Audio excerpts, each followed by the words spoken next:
और चलिए सीधे रुख करेंगे मुख्यमंत्री योगी आदित्यनाथ का, जो कि लखनऊ में मौजूद हैं। हम सब उनका स्मरण करते हैं, लेकिन केवल आजादी के आंदोलन के महानायक के रूप में नहीं, बल्कि लोकतांत्रिक तरीके से आचार और विचार में बेहतर समन्वय के माध्यम से, स्वदेशी के माध्यम से, भारतीय ऋषि परंपरा के मूल्यों और आदर्शों को अंगीकार करते हुए हम भारत की स्वाधीनता के इस आंदोलन को एक नई ऊंचाई तक पहुंचाएंगे। जिन मूल्यों की स्थापना 100 वर्ष पहले राष्ट्रपिता महात्मा गांधी ने की थी, उसका परिणाम हमें 15 अगस्त 1947 में देश की आजादी के रूप में देखने को मिला। राष्ट्रपिता महात्मा गांधी का स्मरण भारत की आजादी के आंदोलन में जिन मूल्यों, जिन आदर्शों को लेकर के उन्होंने अभियान को आगे बढ़ाया था, आज पूरी दुनिया में जहां कहीं भी विश्व मानवता के ऊपर संकट दिखता है, जहां कहीं भी अत्याचार, अन्याय और शोषण से कोई समाज जीने के लिए मजबूर है, उन सब के लिए राष्ट्रपिता महात्मा गांधी का जीवन एक आदर्श प्रेरणा है।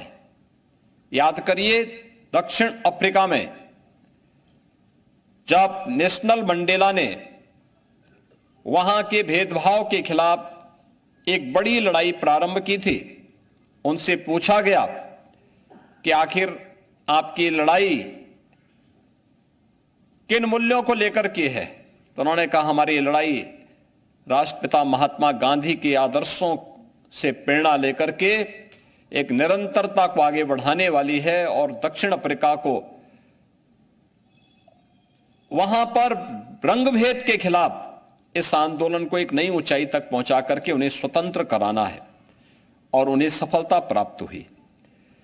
यानी राष्ट्रपिता महात्मा गांधी दुनिया के अंदर उन सभी लोगों के लिए, अगर कहें तो मानवता के वर्तमान में एक बड़े प्रेरणा के केंद्र बिंदु बनकर के राष्ट्रपिता महात्मा गांधी उभरे हैं। लेकिन देश की आजादी के दौरान उन्होंने जिन मूल्यों को आगे बढ़ाया था, वह स्वदेशी का था, स्वच्छ का था, स्वावलंबन का था। स्वच्छता कितना महत्वपूर्ण है। स्वच्छ भारत मिशन ने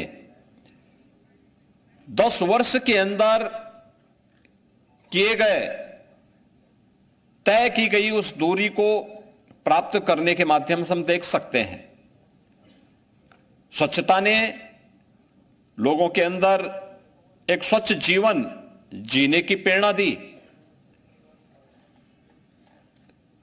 उत्तर प्रदेश में 2,62,00,000 से अधिक परिवारों को एक शौचालय प्राप्त होने पर नारी गरिमा की रक्षा का भी आह्वान किया। अनेक रोजगार के सृजन किए, तो तमाम प्रकार की उन बीमारियों से मुक्ति भी लोगों को प्राप्त हुई जो गंदगी के कारण पैदा होती थी।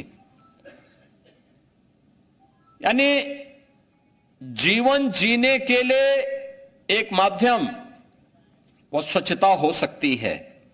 यह स्वच्छ भारत मिशन ने हम सबके सामने करके दिखाया। ग्राम स्वराज की परिकल्पना, जो राष्ट्रपिता महात्मा गांधी की परिकल्पना थी, आज प्रधानमंत्री मोदी जी के द्वारा आत्मनिर्भर भारत की परिकल्पना को हम सबके सामने, पूरे देशवासियों के सामने रखना, यह भारत के अंदर एक नई क्रांति का, नए सृजन करने का एक अभियान है। और स्वदेशी उसका माध्यम बना था, खादी उसका नेतृत्व करता बना था। आज भी खादी स्वदेशी का प्रतीक बनकर के उभरा है। ये रोजगार का भी माध्यम बनता है, स्वदेशी का भी माध्यम बनता है, और स्वावलंबन का भी माध्यम बनता है। देश की आजादी के दौरान स्वदेशी स्वच्छता और स्वावलंबन का यह मंत्र भारत की आजादी का मंत्र बन गया और देखते ही देखते यह देश 15 अगस्त 1947 को स्वतंत्र होता है। आज जब उनकी पावन जयंती पर हम सब यहां पर एकत्र हुए हैं, मैं इस अवसर पर राष्ट्रपिता महात्मा गांधी की स्मृतियों को नमन करते हुए उन्हें विनम्र श्रद्धांजलि अर्पित करता हूं। इस अवसर पर प्रखर गांधीवादी राष्ट्रपिता महात्मा गांधी के अनन्य अनुयायी देश के द्वितीय प्रधानमंत्री श्री लाल बहादुर शास्त्री जी का स्मरण भी हम सब के लिए प्रासंगिक हो जाता है। वे देश की आजादी के आंदोलन के एक प्रखर सिपाही के रूप में कार्य कर रहे थे।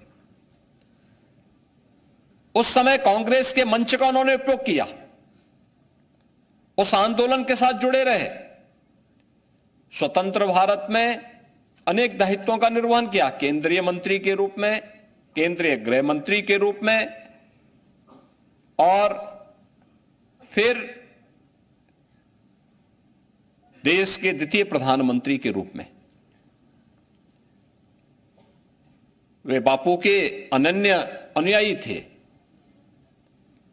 तो स्वाभाविक रूप से आचार और विचार में बेहतर समन्वय, आत्मनिर्भरता के लक्ष्य को कैसे भारत प्राप्त कर सकता है, इसके लिए उन्होंने जो आह्वान उस समय किया था, जब देश खाद्यान्न संकट से जूझ रहा था, खाद्यान्न के लिए हमें अमेरिका पर और दुनिया के तमाम देशों पर निर्भर रहना पड़ता था। उनके आह्वान के परिणाम स्वरूप आज भारत खाद्यान्न सरप्लस के लक्ष्य को प्राप्त कर चुका है और न केवल अपने देश के 140 करोड़ लोगों का पेट भर रहा है, बल्कि भारत दुनिया के तमाम देशों को खाद्यान्न आज निर्यात भी कर रहा है। याद करिए, एक समय था जब भारत 30 करोड़ लोगों को भोजन नहीं दे पाता था, इतना पैदा नहीं होता था, और आज ये नया भारत है 80 करोड़ लोगों को फ्री में राशन की सुविधा का लाभ भी प्रदान कर रहा है। खाद्यान्न आत्मनिर्भरता का यह मंत्र स्वर्गीय लाल बहादुर शास्त्री जी के द्वारा दिया गया मंत्र है। एक तरफ देश को आत्मनिर्भर बनाना है और दूसरी ओर 1965 में जब भारत पर युद्ध थोपा गया, उस युद्ध का मुकाबला और उस युद्ध का जवाब कैसे दिया जाना है, देश के दुश्मन को उसका जवाब किस रूप में दिया जाना है, भगवान विश्वकर्मा की पावन जयंती से, जो सौभाग्य से प्रधानमंत्री मोदी जी का भी पावन जन्मदिन है, जो आधुनिक भारत के शिल्पी हैं, 2 अक्टूबर के सेवा पखवाड़ा के कार्यक्रम के साथ हम सबको जुड़ने का अवसर प्राप्त हुआ। इसमें अनेक कार्यक्रम इस दौरान संगठन और सरकार ने लिए। इन कार्यक्रमों की अलग अलग श्रृंखला में 17 सितंबर से जो प्रारंभ हुआ, 25 सितंबर को अंत्योदय के प्रणेता पंडित दीनदयाल उपाध्याय जी की पावन जयंती। इस जयंती कार्यक्रम के साथ राष्ट्रीय स्वच्छता अभियान के कार्यक्रम के साथ हमें जुड़ने का अवसर प्राप्त हुआ। अन्य अनेक रचनात्मक कार्यक्रमों के साथ हमें जुड़ने का भी अवसर प्राप्त हुआ। और आज गांधी जयंती के अवसर पर स्वच्छता के एक बृहद कार्यक्रम के साथ प्रातःकालीन सत्र में हम सब सहभागी बने। और अब यहां पर जिस महत्वपूर्ण संगोष्ठी के साथ हम जुड़ने जा रहे हैं, वह है power with in the leadership, legacy of Narendra Modi. यह श्री आर बालासुब्रमण्यम के द्वारा एक लिखित पुस्तक है, जो प्रधानमंत्री मोदी जी के संपूर्ण व्यक्तित्व को देश और दुनिया के सामने प्रस्तुत करती है। यह केवल एक पुस्तक नहीं है, बल्कि शून्य से शिखर तक की एक उस यात्रा का नाम है जिसे आज ये नया भारत न केवल देख रहा है बल्कि उसके अनुसार अपना जीवन जी भी रहा है। एक सक्षम और विजनरी लीडरशिप में, प्रधानमंत्री मोदी जी के विजनरी लीडरशिप में आज पूरे भारत को इस नए भारत का दर्शन हो रहा है और इसीलिए नए भारत के शिल्पी के रूप में प्रधानमंत्री मोदी जी को हम सब देख रहे हैं।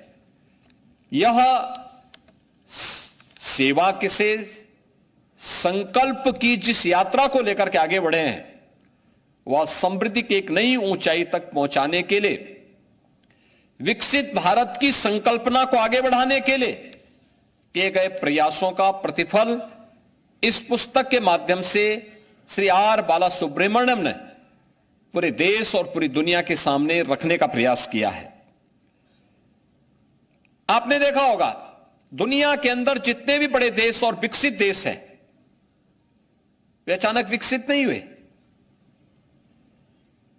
उन्होंने बड़े विजन के साथ काम किया, बड़े लक्ष्य के साथ काम किया, पूरे देशवासियों के सामने एक विजन दिया और यह हमारा सौभाग्य है जब ये देश अपनी आजादी का अमृत महोत्सव मना रहा था तो प्रधानमंत्री मोदी जी ने भी पूरे भारतवासियों के सामने एक बड़े विजन के रूप में आगामी 25 वर्ष का एक रोड मैप विकसित भारत के रूप में हम सब के सामने दिया है। 2047 में भारत को विकसित भारत के रूप में प्रस्तुत करना है और इसके रास्ते भी बताए। विकसित भारत कैसे बनेगा इसके लिए उन्होंने पंचप्रण की बात कही, यानी रास्ता भी बताया। केवल ये लक्ष्य नहीं दिया बल्कि उस लक्ष्य तक पहुंचने के लिए रास्ते भी बताए।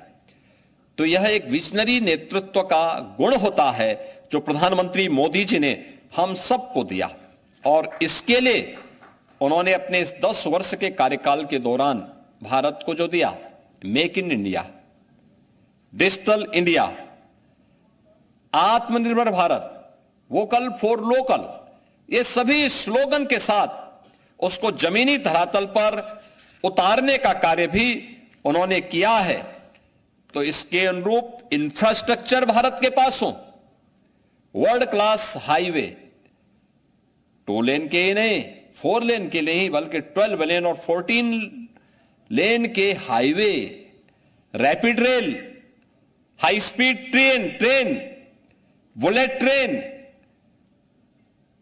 एयर एंड वाटर कनेक्टिविटी और न केवल स्पेस में अब भारत दुनिया को भी लीड करेगा। यह भी आपने चंद्रयान की सफलता के माध्यम से देखा होगा, जहां कोई नहीं पहुंच पाया वहां भारत का चंद्रयान पहुंचा है, यह भी पूरे देश ने देखा है।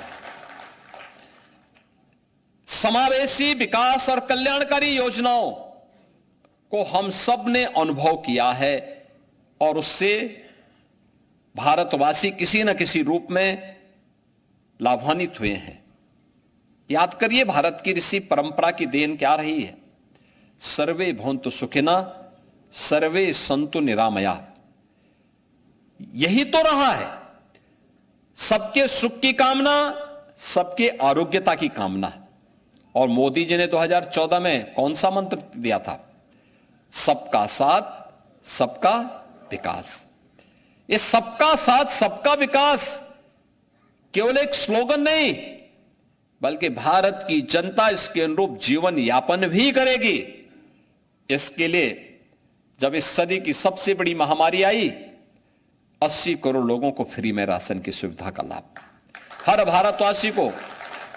संकट के समय में नेतृत्व का गुण क्या, नेतृत्व वह नहीं होता है जो संकट आते ही प्लान कर ले, नेतृत्व वह होता है जो संकट आते ही डट करके संकट का मुकाबला करने के लिए अपने आप को तैयार कर सके और फिर उससे अपनी जनता का उद्धार का मार्ग प्रशस्त कर सके। उस समय प्रधानमंत्री मोदी जी ने देखा बड़ी मात्रा में लोगों की, जो प्रतिदिन कमाने वाला एक बड़ा तबका है, श्रमिक वर्ग है, प्रतिदिन कार्य करने वाला तबका है, कामगार है, हस्तशिल्पी है, कारीगर है, इन सब के रोजगार पर बुरा असर पड़ा है। तो उन्होंने कहा कि फ्री में राशन की सुविधा का लाभ हम देंगे। 80 करोड़ लोग आज भी फ्री में राशन की सुविधा का लाभ देश में प्राप्त कर रहे हैं।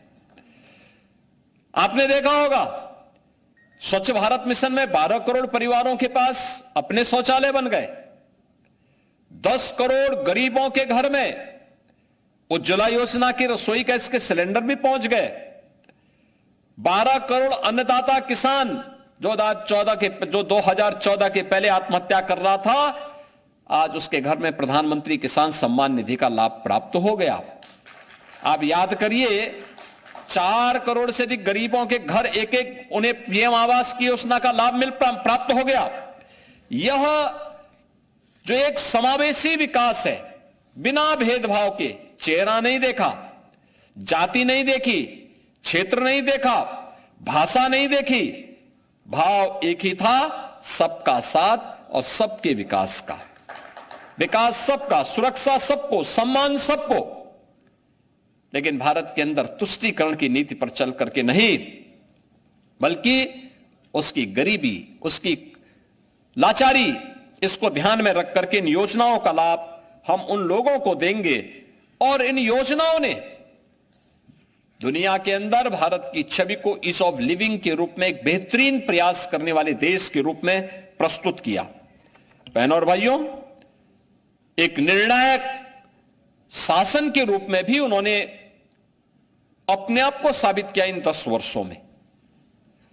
आपने देखा होगा, कोरोना जैसी महामारी के दौरान हो या दुश्मन देश के द्वारा की जाने वाली किसी भी शरारत का जवाब देने का कार्य, कोरोना एक आपदा थी, दुनिया पस्त थी उसके सामने, लेकिन तब भी मोदी जी के नेतृत्व में भारत खड़ा हो रहा था। क्या निर्णय होना है? उन्होंने उस समय 4 मंत्र दिए थे। 4T का, ट्रेस, टेस्ट, ट्रीट एंड टीका। पहले ट्रेस करो, इसके लिए डोर टू डोर जाकर के कोरोना महामारी के कोई भी पेशेंट हो, बिना भेदभाव के उसको उपचार की सुविधा दो, नहीं तो उसको हॉस्पिटल सरकारी एम्बुलेंस से पहुंचाओ। Test free, test free, test का कोई पैसा किसी से नहीं लिया गया। ट्रीट यानी उपचार फ्री, और टीका भी फ्री। अकेले भारत है जिसने ये 4T को फ्री में भारतवासियों को उपलब्ध कराया और भारतवासियों के जीवन को सुरक्षित किया। गरीब को जिनका रोजगार छिन गया था, उनके लिए भी अलग से व्यवस्था दी, हर प्रकार का हर संभव मदद किया और उन्हें मजबूती के साथ आगे बढ़ाने का काम भी किया गया।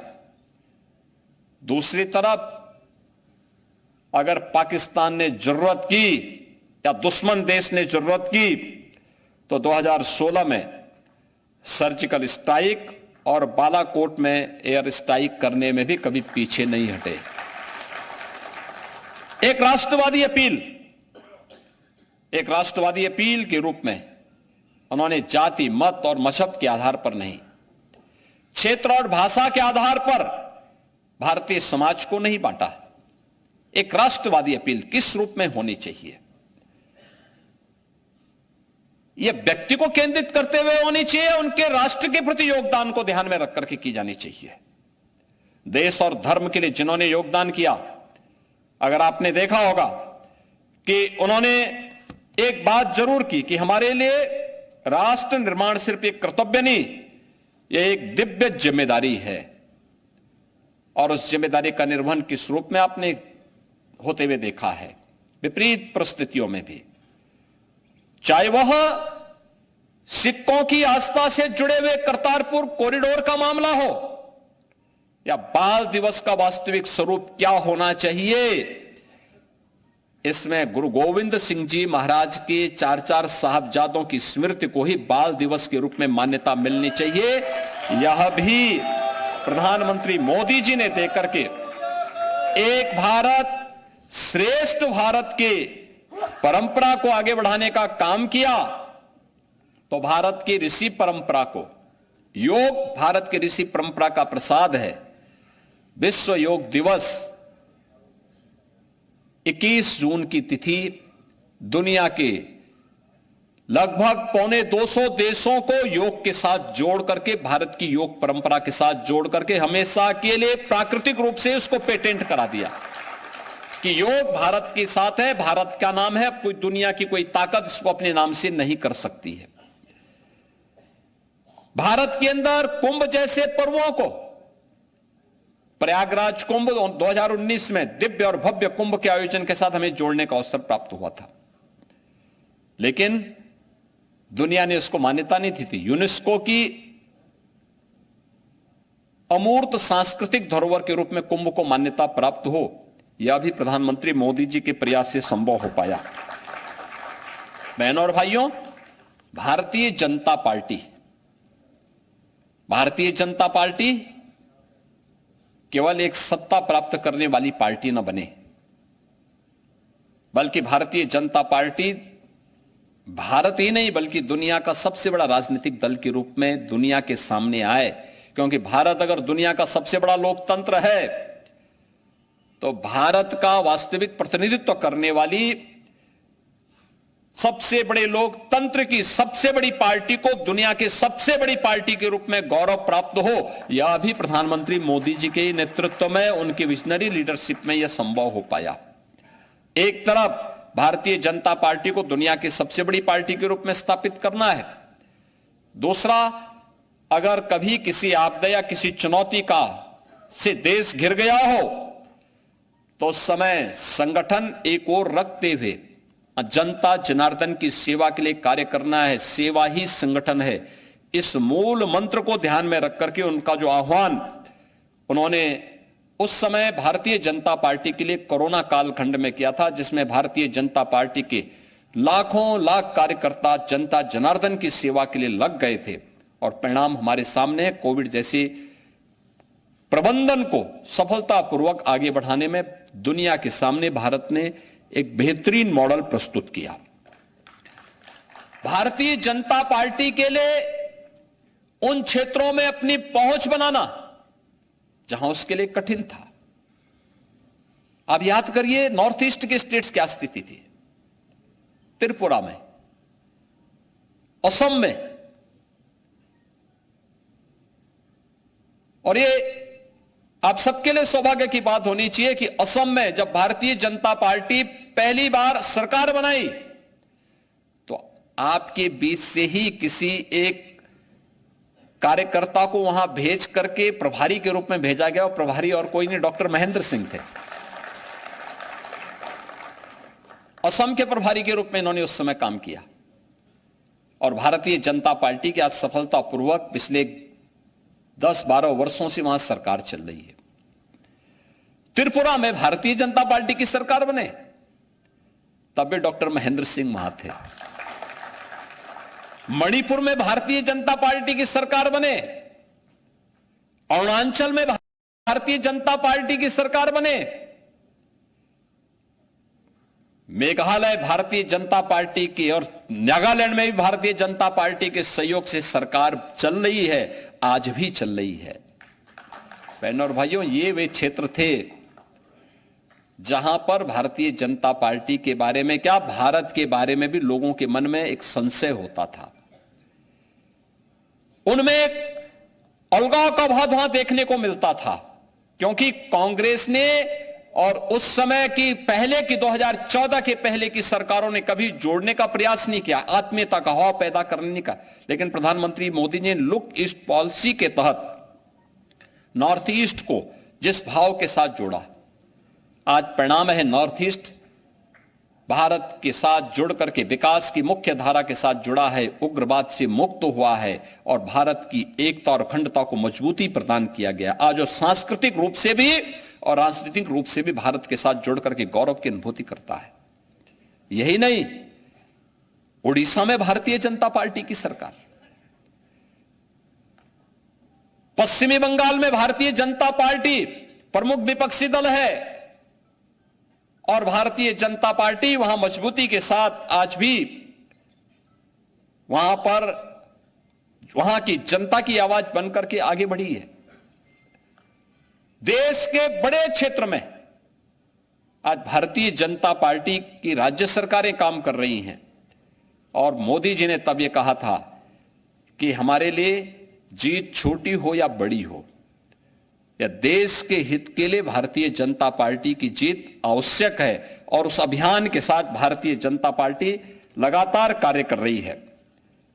बहनों और भाइयों, आज का वैश्विक ध्रुवीकरण एक समय था जब दो ध्रुवीय विश्व व्यवस्था बन चुकी थी। एक ध्रुव का नेतृत्व अमेरिका करता था, एक का रूस करता था, सोवियत संघ करता था। धीरे धीरे करके व्यवस्था एक तरफा होती गई, लेकिन आज वैश्विक व्यवस्था का ध्रुवीकरण भारत के बगैर संभव नहीं है। भारत जो चाहेगा वही होगा, भारत दुनिया के अंदर जो चाहेगा वही होगा, और भारत ने करके दिखाया है। चाहे G20 के सफलतापूर्वक समिट, अब तक के G20 से जुड़े हुए अनेक कार्यक्रमों के साथ मुझे उत्तर प्रदेश के अंदर जुड़ने का अवसर प्राप्त हुआ, और मैं कह सकता हूं इन कार्यक्रमों के माध्यम से हम आज इस बात को कह सकते हैं, ये जो कार्यक्रम भारत के अंदर G20 के हुए, उनमें से अनेक कार्यक्रमों के साथ मुझे, और समिट के समारोह के अवसर पर भी मुझे दिल्ली के कार्यक्रम में भाग लेने का अवसर प्राप्त हुआ। दुनिया के राष्ट्राध्यक्ष आए थे, अलग अलग कार्यक्रमों में अलग अलग तबके से जुड़े हुए महानुभाव आए थे, और जब उनके साथ हम संवाद करते थे, बातचीत करते थे, तो कहते थे साहब जितना सफलतापूर्वक भारत के अंदर ये कार्यक्रम हो रहे हैं, इससे पहले कि किसी भी G20 समिट में इस प्रकार के कार्यक्रम नहीं हुए। G20 समिट दुनिया के उन देशों का ये ऑर्गेनाइजेशन है G20, जिनका दुनिया के 86% संसाधनों पर अधिकार है। ये 20वें देश हैं जिनका दुनिया के 90% GDP पर जिनका अधिकार है, जिनके जो पावर सेंटर हैं दुनिया के, उन देशों के प्रतिनिधियों की उपस्थिति में सफलतापूर्वक G20 का समिट भारत में संपन्न होना, यह भारत की एक नई वैश्विक ताकत का एहसास कराता है।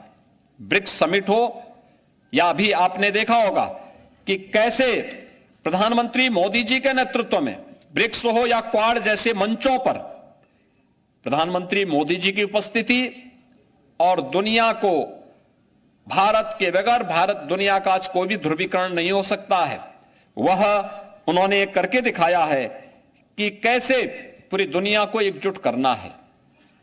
जहां वैश्विक मंच पर भारत की धमक आज देखने को मिल रही है, दमदार उपस्थिति भारत की देखने को मिल रही है, वहीं जनता जनार्दन के साथ कनेक्ट भी प्रधानमंत्री मोदी जी का उतना ही सशक्त भी है।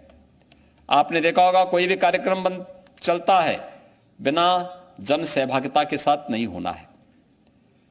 कार्यक्रम जन सहभागिता के साथ, स्वच्छ भारत मिशन में एक एक जनता जनार्दन को जोड़ दिया, स्वेच्छाग्रहियों को जोड़ दिया, प्रत्येक तबके को जोड़ दिया।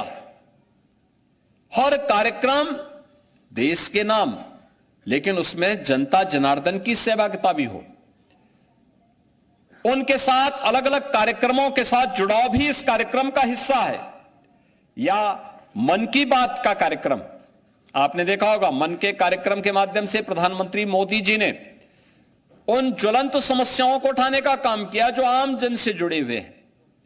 या पद्म पुरस्कार उस तबके को मिलना है जो अब तक इससे अछूते थे, जिन्होंने विशिष्ट किया है, लेकिन नाम, अपने काम के लिए नाम नहीं चाहिए था, उन्हें ढूंढ निकाल करके उन्हें सम्मानित करके पद्म पुरस्कार भी उपलब्ध करवाने के काम किए गए, यह भी देखने को मिला है। और व्यक्तिगत जीवन में भी उनका जो अनुशासन रहा है, वह हम उनकी सादगी और प्रधानमंत्री मोदी जी के पूरे जीवन से देख सकते हैं। आपने देखा होगा एक सामान्य नागरिक के रूप में, एक सामान्य कार्यकर्ता के रूप में उन्होंने शून्य से यात्रा प्रारंभ की, अपनी कर्मठता से,